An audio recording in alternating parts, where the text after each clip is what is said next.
साँचो माया भनेको कसैलाई आफ्नो बनाउन खोज्नु मात्र होइन, उसलाई स्वतन्त्र भएर पनि माया गर्नु हो।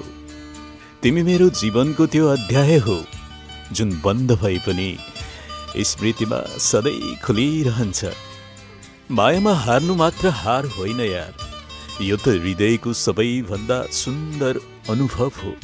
तिमी टाढा भए पनि तिम्रो सम्झनाले मेरो जीवन सधैँ उज्यालो बनेको छ। साँचो प्रेम कहिले हराउँदैन, यो त समयसँग अझ गहिरो बन्छ, झ्याङ्गिँदै जान्छ।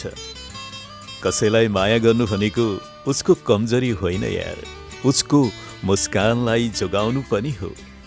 माया भनेको दुई मुटुको कथा हो जुन शब्द बिना पनि बुझिन्छ। तिमी बिना जीवन अधुरो अधुरो जस्तो लाग्छ, तर तिम्रो सम्झनाले अझै बाँच्न सिकाउँछ। कहिलेकाहीँ मौन पनि मायाको सबैभन्दा गहिरो भाषा हुन्छ। मायाको सबैभन्दा सुन्दर रूप त्यो हो नि जहाँ सम्मान कहिले टुट्दैन।